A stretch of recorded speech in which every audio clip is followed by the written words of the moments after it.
Olá, seja bem-vindo, seja bem-vinda ao Teologar, o podcast de teologia da Faculdade Boas Novas. Se o assunto é teologia, aqui é o teu lugar.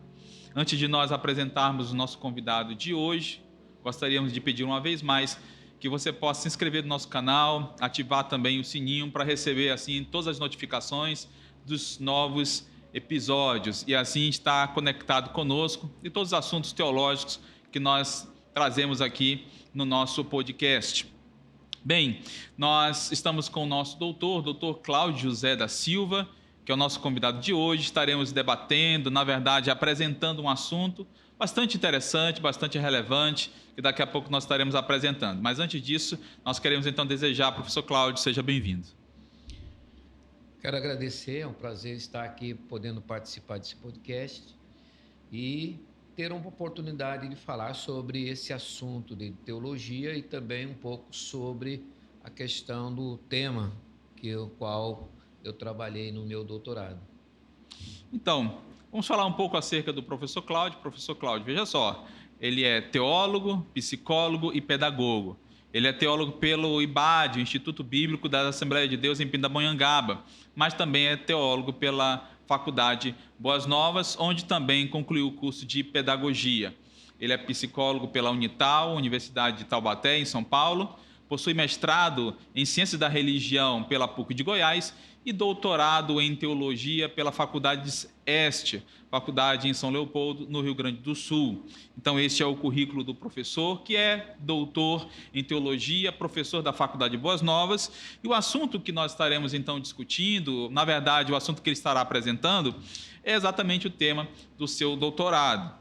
O tema é este: a doutrina da Assembleia de Deus acerca da relação sexual antes do casamento.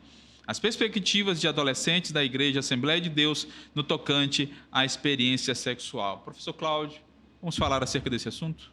Vamos falar um pouquinho, poder tratar sobre essa temática que é bastante significativa, principalmente para o campo teológico e das discussões teológicas sobre essa questão da sexualidade. Ótimo. Que se pouco fala ou se discute no campo da igreja. Antes do senhor aprofundar a temática, nós temos uma curiosidade.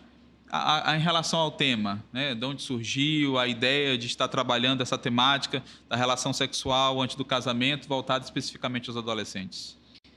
Primeiro, porque por ser pastor, né, a gente convive com essa realidade dos adolescentes na igreja, né, e dessas dificuldades que os adolescentes vivem, de tantas mudanças e, ao mesmo tempo, estando dentro de uma igreja fundamentalista, né, como se chama a Assembleia de Deus, em questão de valores e doutrinas, e a gente vê o sofrimento de muitos adolescentes sobre a dificuldade sobre essa questão de lidar com essa realidade da sexualidade dentro da igreja. E por ser desde adolescente, estar dentro da igreja, Assembleia de Deus, viver essas mesmas realidades na minha época de adolescente, e percebo que ainda essas realidades estão bastante presentes, ainda hoje, em questões de tabus, de não conversar, de não dialogar sobre a questão da sexualidade, principalmente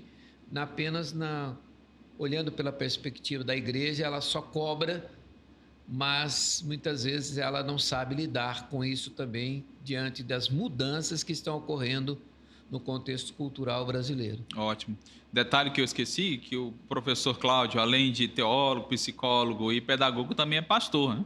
Pastor da Igreja Evangélica Assembleia de Deus aqui no estado do Amazonas. E isso é importante por quê? Porque faz parte exatamente da sua pesquisa, como o professor falou, isso está relacionado ao seu ambiente de trabalho, seja na academia, como professor, mas também na comunidade como pastor. Então, essa realidade é uma realidade, como o senhor falou há pouco, como assembleiano desde a sua adolescência, né? Deve também ter vivido essas mesmas realidades. E hoje, como pastor, até mesmo como conselheiro também, né? Pode estar atuando na comunidade para estar trabalhando com os jovens. Mas nos fale um pouco mais acerca da sua pesquisa.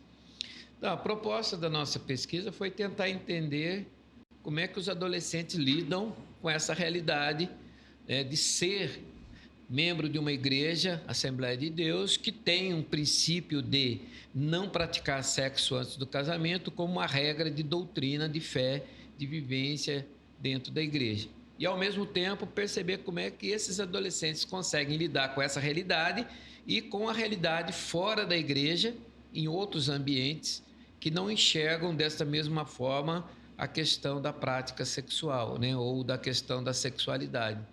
Então, por essas razões, né, a curiosidade e a busca de entender como é que esses adolescentes lidam com a sexualidade, como é que eles lidam com o próprio corpo, com as próprias mudanças que ocorrem na adolescência e como é que eles entendem ver a igreja como detentora dessas informações, mas muitas vezes eles em si acabam sofrendo ou tendo dificuldade de lidar com isso. Porque é uma tensão entre os próprios impulsos sexuais, que são naturais, né? Sim. Bem como também o próprio parecer e a doutrina da igreja, né? Em que estes estão filiados.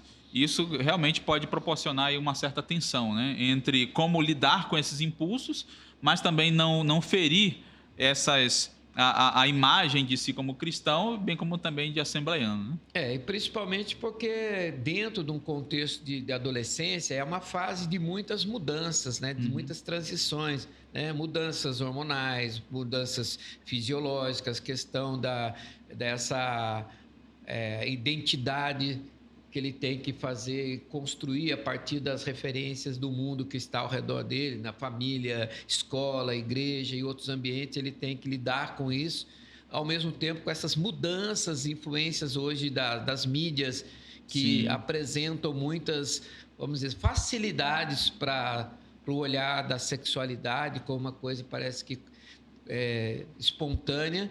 Esses adolescentes ou essas adolescentes acabam tendo dificuldade de lidar com isso, porque na igreja é um tabu falar de sexo. Raramente você encontra um pastor que fale abertamente, né? abertamente e converse sobre o assunto, permitindo com que eles coloquem os seus sofrimentos. Não é a questão de você pegar aquilo e falar, você vai mudar isso. Não, fazer com que eles, adolescentes, consigam falar, porque Sim. eles querem falar, eles querem saber por quê, como é que se lida com isso, e às vezes isso não é feito, não é permitido a eles, porque a igreja tem isso como um tabu.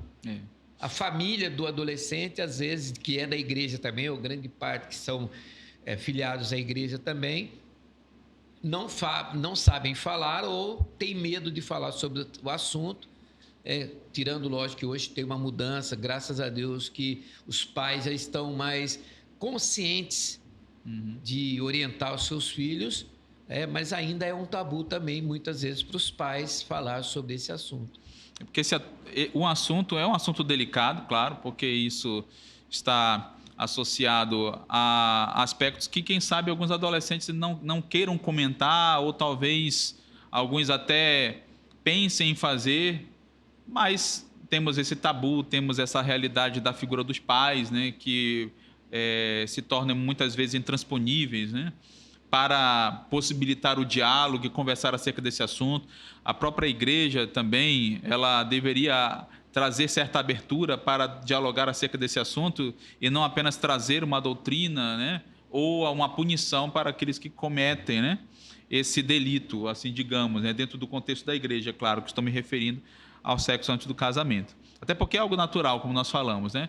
Mas existe um detalhe, como o senhor comentou, que é a questão das influências, né? Nós temos hoje, e por isso que o assunto é pertinente, porque nós temos diversas influências hoje, as influências midiáticas, nós temos esses jovens inseridos em outros contextos, não apenas na igreja, mas também tem amigos que estão dentro de outras esferas, como a escola, como faculdade, né? E isso com certeza pode gerar alguns conflitos. Eu pergunto se o senhor fez pesquisa de campo, né, entrevistas com esses jovens. O senhor poderia falar acerca desses resultados? Sim, foi interessante porque há algumas observações que assim não tinham, eu pelo menos não tinha como visão, Então, a pesquisa me trouxe algumas informações muito interessantes em relação aos adolescentes. Primeiro, maior parte dos adolescentes defendem a ideia de não praticar sexo antes do casamento. O que a igreja ensina, eles concordam e eles falam que é uma coisa boa, né? Eles têm essa como uma visão como uma coisa boa. Mas, ao mesmo tempo, a reclamação deles é que a igreja não traz isso de forma fácil de entender. Então, a igreja ela se esconde a não expor isso e os adolescentes não sabem. Então, está no ambiente da escola, né, por exemplo, de amigos, o pessoal fala, pô, você já nunca fez sexo e tal, aquela coisa. Pô, A pressão, né? Tem uma pressão, eu já fiz, né? E tal, outro já fez e tal, né? Houve muito isso. E ele, como evangélico, ele como cristão, ele fica numa condição bastante complicada, ou ela, né? Sim. Porque está fora de moda, né? Você está fora de moda, porque esse negócio hoje é uma coisa natural. Mas, ao mesmo tempo, ele não sabe, por exemplo, como se posicionar e explicar que não é uma coisa de imposição da igreja, é uma questão de escolha dele. Sim. Essa é a grande dificuldade, porque a igreja acaba sendo só impositiva. Sim. E não dando a eles realmente uma compreensão. Por que eu não posso fazer? Por que os outros podem e eu não posso? Que condição, né? Só porque é pecado? Mas, para aí, se é pecado, então explica por que é pecado. Sim, essas bases bíblicas, doutrinárias, né? Elas são interessantes até para que ele possa também compreender o fato de a igreja não permitir. E não é simplesmente um não, né? Sim. É necessário, então, responder a essa pergunta. Na pesquisa, o que mais aparece é isso. Principalmente porque eu fiz 10 meninas e 10 meninos. Então, o que eu percebi? Os meninos, eles questionam mais. Eles perguntam por que a igreja não fala. Eles colocaram em algumas observações dele, falaram assim, a igreja não traz nenhuma informação sobre o assunto. Já as meninas, elas, assim, são mais preservadas, né? A maior parte das meninas dizem que tem uma preservação maior por causa das orientações da família e até, lógico, que normalmente a gente sabe que mulher na igreja, ela é mais cuidada pelos pais por causa da questão de gravidez e outras coisas, do que os meninos, que são mais soltos. Porém, os meninos têm esse mesmo desejo de obediência a essas questões, mas que falta dizer por quê. Simplesmente dizer que é pecado não justifica. Temos a questão da igreja, mas a família também é importante nesse processo, né? Agora, resta saber se todos esses adolescentes têm exatamente o apoio da família por ter membros da família como membros da igreja também, né?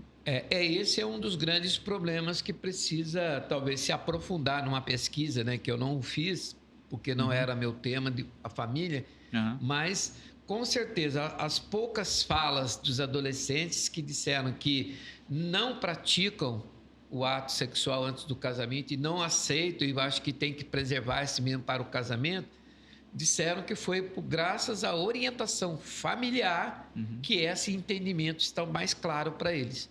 Sim. Então, graças a isso, a gente percebe que os pais hoje deixaram um pouco aquela questão de medos para falar. Não sei se a forma de falar ou os ensinos realmente consegue trazer esses adolescentes para esse entendimento, mas pelo menos os que falaram mostraram que a família tem um papel importante. Então a gente percebe o quê? Que nesse contexto os adolescentes eles carecem de ajuda, de orientação e de ser ouvidos, porque eles não estão preocupados em fazer sexo ou não fazer, eles querem ser ouvidos. Eu estou vivendo um momento difícil, eu tenho uma dificuldade, eu estou em transição, eu não consigo lidar com minha sexualidade, porque é natural, é biológico, né? O camarada tem vontade, a menina tem vontade, principalmente nessa fase do adolescente, onde os hormônios estão mais presentes, então é natural que os despertamentos sexuais sejam maiores, porém, estar dentro de uma igreja com fundamentos muito fortes, dizendo que não, acaba gerando uma crise, muitas vezes, no adolescente, porque não tem explicações, ninguém explica ou orienta eles de maneira natural. Explicar para que eles entendam, né, o que é positivo, o que não é, por que pode, por que não pode, como é que se lida com isso, como é que não se lida. A igreja tem muito essa questão. E na pesquisa, o que eu pude observar, eu pesquisei também 4 pastores que deram um parecer dele a partir do olhar deles, pastores, sendo Todos pastores, eles assembleianos? Todos eles da IADAN, da igreja ministério, porque a minha pesquisa foi dentro da IADAN, né? Então, e o que eu pude perceber é o quê? Que os pastores não sabem lidar com os adolescentes. Os pastores não sabem quase nada do que é característico e natural desta fase. E o que seria interessante? Algum programa, palestras, seminários?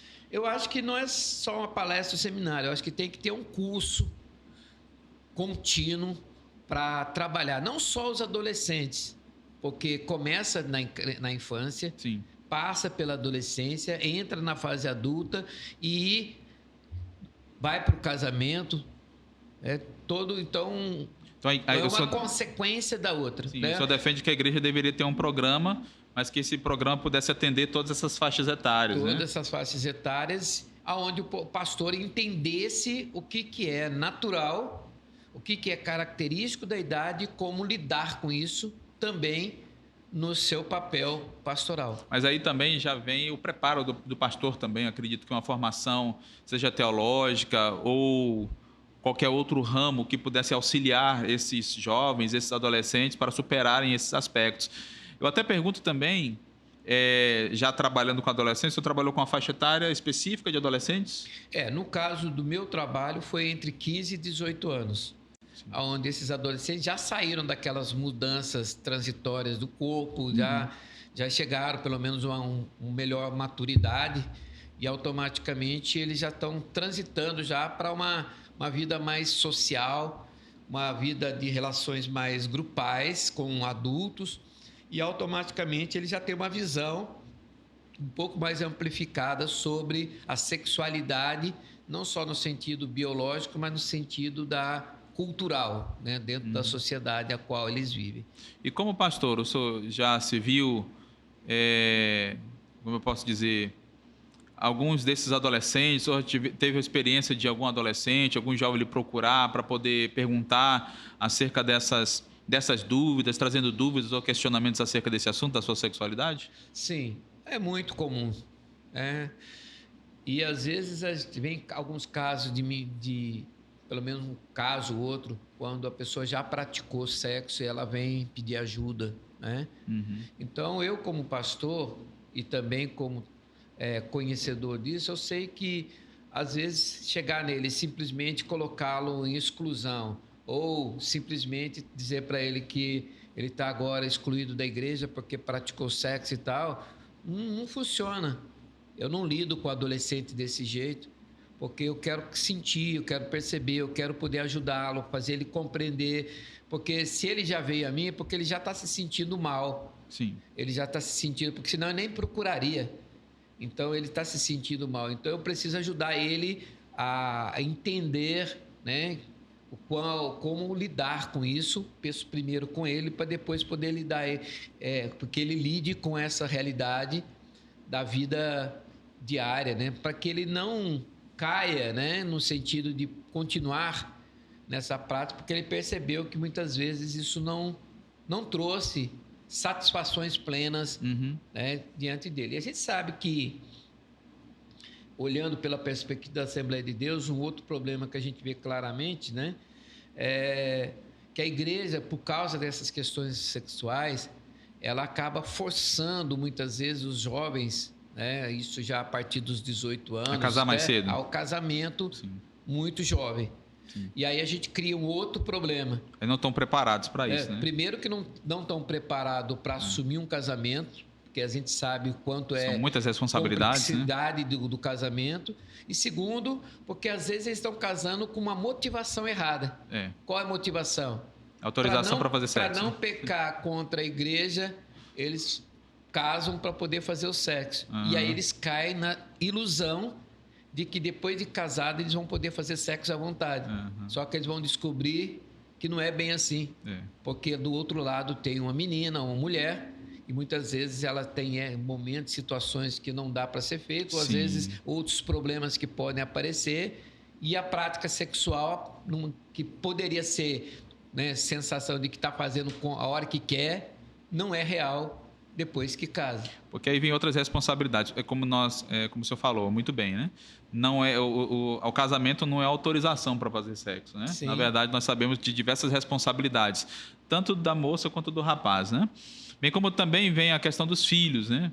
E quem sabe nem todos chegamos com manuais para lidar com essas questões, né? Como ser um esposo, como ser um bom pai, ter responsabilidades, né? Ter um lugar para morar também, isso é muito importante, né?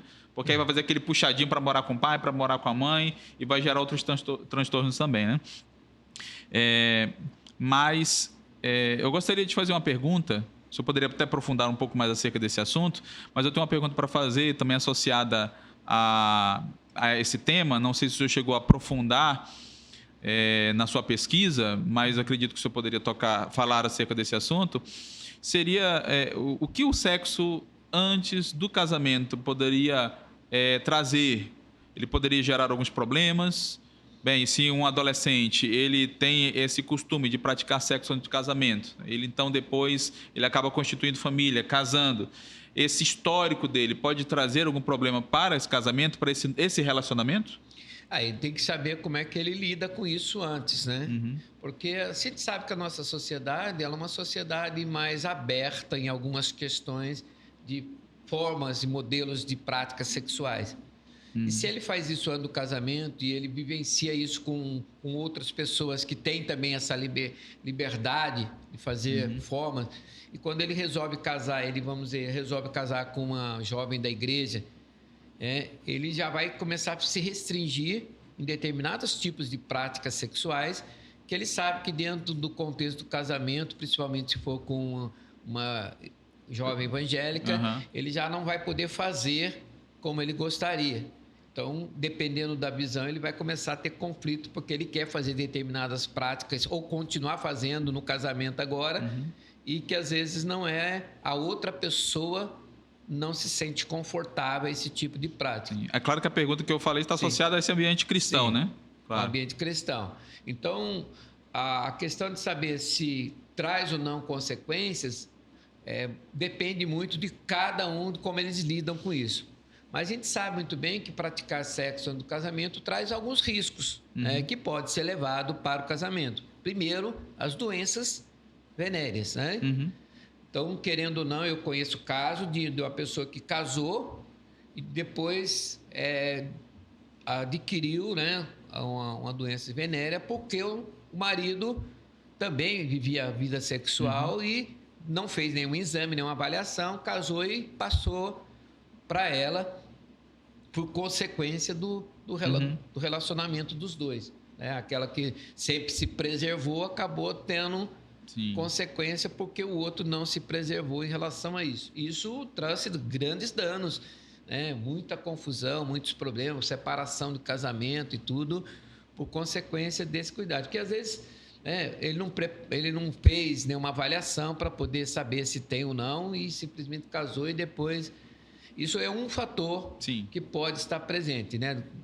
Gravidades de doenças que podem ser adquiridas. Outra questão aí, que também dentro ainda dessa questão, é a própria gravidez e a possibilidade de gravidez indesejada. Tanto pela parte dele como dela, né? Eu fiz o filho da menina, mas é meu filho. Querendo ou não, eu não vou conseguir fugir mais disso. Eu não vou casar com ela. Tudo bem. E pode até ocorrer essa obrigatoriedade do casamento, né? Sim. Dentro do campo religioso, pode ser que essa cobrança seja aplicada. Sim. E muita gente acaba casando achando, mas eu não amo ela, eu simplesmente fiz porque aproveitou a oportunidade e tal, aconteceu.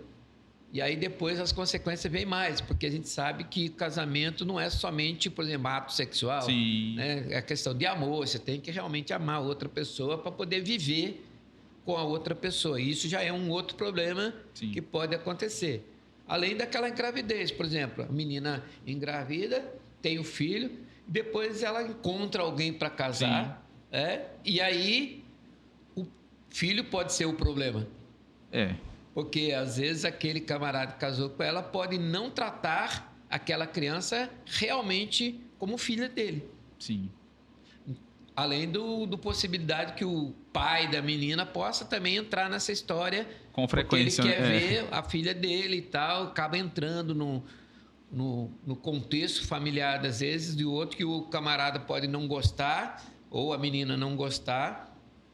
Ou seja, a gente acrescenta aí um monte de possibilidades que pode ocorrer, porque a pessoa podia muito bem se preservar. Sim. O senhor teria mais algum apontamento que o senhor desejaria apresentar acerca da sua pesquisa?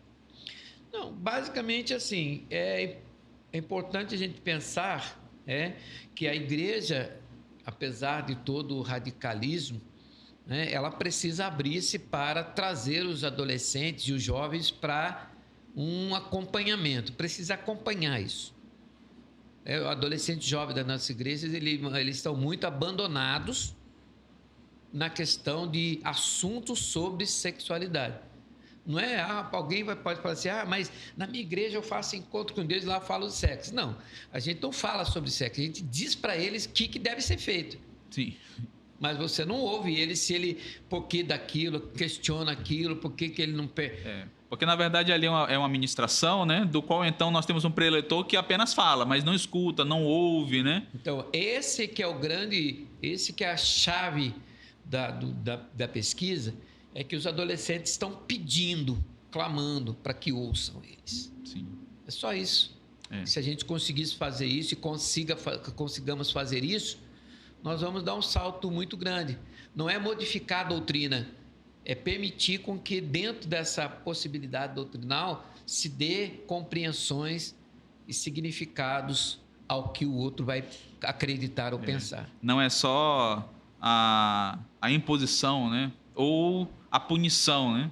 Por um descumprimento de um preceito, né? Mas ouvir, né? E principalmente esses que estão numa idade, né? Que podem se sentir, talvez,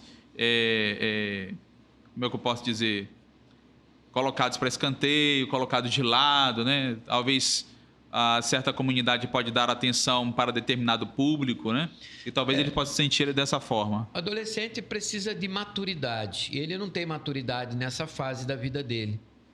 Não é de exigir dele que ele tenha maturidade para pensar, para tomar decisões, que muitas vezes ele não tem essa maturidade ainda, porque a gente sabe que essa maturidade vai acontecendo um pouquinho mais à frente, né? A partir de alguns casos, depois de 16 anos, 18 anos, 20 anos, depende muito do contexto, da formação que ele traz de família, de educação e tal. Mas um menino de 18 anos, ele não tem noção da realidade que ele vai enfrentar quando ele, por exemplo, engravida alguém, ou quando ele assume um casamento, ou quando ele faz sexo simplesmente por fazer, sem nenhum tipo de cuidado. De responsabilidade. Né? Ele não tem noção, ele simplesmente quer viver a situação e o momento. E depois, muitos desses jovens e adolescentes se arrependem, e aí, muitas vezes, já não tem mais conserto em relação a isso. Isso que deve ser acentuado, né? Essa questão da responsabilidade, né? Maturidade é difícil exigir para aqueles que estão nesse período, mas pelo menos a responsabilidade, né, daquilo que pode ocorrer, né, quanto então a uma decisão baseada no momento, né? Mas eu tenho mais uma pergunta para nós encerrarmos aqui nossa conversa. Não sei se já aconteceu com o senhor, como pastor, como psicólogo, e até entendo que o pastor possa ter uma formação, né? A Faculdade Boas Novas oferece a toda a comunidade esta possibilidade da formação no curso de Ciências Teológicas. Nós temos aqui o curso de Ciências Teológicas, curso de Teologia, temos também o curso de Psicologia. O professor Cláudio José tem desempenhado funções como professor nesses dois cursos, seja no curso de Teologia ou de Psicologia, e é ideal para que um pastor possa ter sua formação em teologia, sua formação teológica, como possa também enveredar para outro caminho da psicologia, que é bastante interessante. Aconselhamento pastoral também é um curso de pós-graduação que a Faculdade Boas Novas oferece e que é muito importante também no seu ministério. Não apenas na vida acadêmica, mas principalmente a atuação e a aplicação desses conhecimentos no ministério. Mas eu faço uma pergunta e nós podemos com ela finalizar aqui o nosso diálogo. alguma família, isso se aconteceu, já lhe procurou para colocar sobre suas mãos a responsabilidade? Ou seja, bem, fale com meu filho, instrua, converse com ele, porque nós sabemos muito bem, eu já fui professor também de ensino religioso, muitos anos ministrando ensino religioso nas escolas, recebia pais, mães que colocavam sobre mim a responsabilidade de doutrinar os seus filhos acerca de diversos assuntos, né? E como pastor, que também sou, já também recebi, após o culto ou em gabinete, alguns pais que também colocaram, tá aqui, ó, é o membro da igreja, doutrine, fale com ele, ele não me escuta, ele não me ouve, colocando sobre nós a responsabilidade como pastores, quando eu entendo que a primeira responsabilidade, neste caso, é dos pais. Ocorreu alguma coisa parecida? Já, muitas vezes. Pastor, quero que o senhor converse com a minha filha porque ela tem tal idade e está namorando. Vem trazer para mim. Eu tenho essa mesma visão sua. Eu falei, meu filho, a filha é sua, não é minha. A educação dela é sua, não é minha. Eu não tenho responsabilidade de educar a sua filha. E nem de dizer o que é certo e errado, se ela pode namorar ou não, porque a decisão é dos pais. Os pais é que tem que tomar a decisão dela namorar ou não nessa idade que ela tem. Então, às vezes, o que acontece, infelizmente, dentro do contexto da igreja, é que querem jogar para os pastores ou para o líder a responsabilidade da educação que é deles. Eu não tenho nenhuma obrigação de dizer para o meu filho, minha filha, que no caso do filho do outro, dizer, não namora não e tal. Se o pai e a mãe permitem, alguém veio perguntar, já aconteceu, pastor, o senhor sabe que a filha de fulano está namorando e tal, que ela tem novinha e tal, o senhor não vai falar nada? Eu falei, não é minha filha. O que eu vou falar?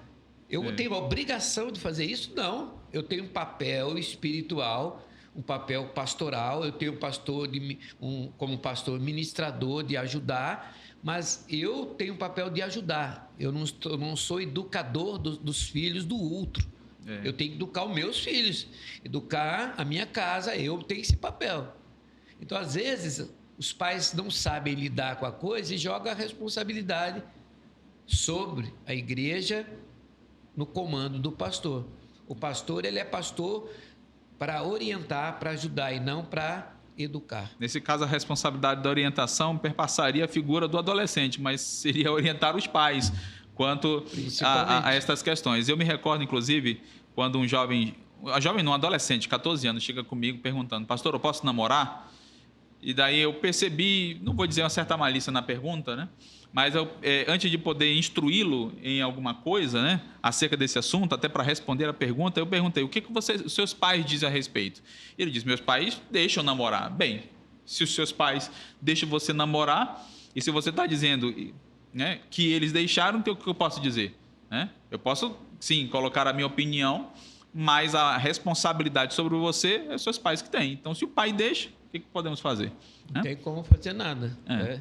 Então, eu, como pastor, não posso entrar na casa do sujeito e falar assim, sua filha não vai namorar porque ela é muito adolescente. Daí ele vai falar, quem é que educa? Sou eu ou você? Exatamente. Então, para a gente não entrar nesses méritos, nós apenas fazemos o quê? Instruímos os cuidados em relação se vai namorar ou não, se está namorando ou não, instruir os cuidados que ela deve ter, o que ele deve ter. Mas dali para mais, não cabe ao pastor, ao líder ou a ninguém. Por isso que muitas vezes os pais também têm culpa, muitas vezes, no processo, porque eles mesmos acabam abrindo mão de permissões que eles não deveriam permitir, porque eles sabem que pode trazer consequências. Isso. Então, esse foi o nosso diálogo aqui no Teologar.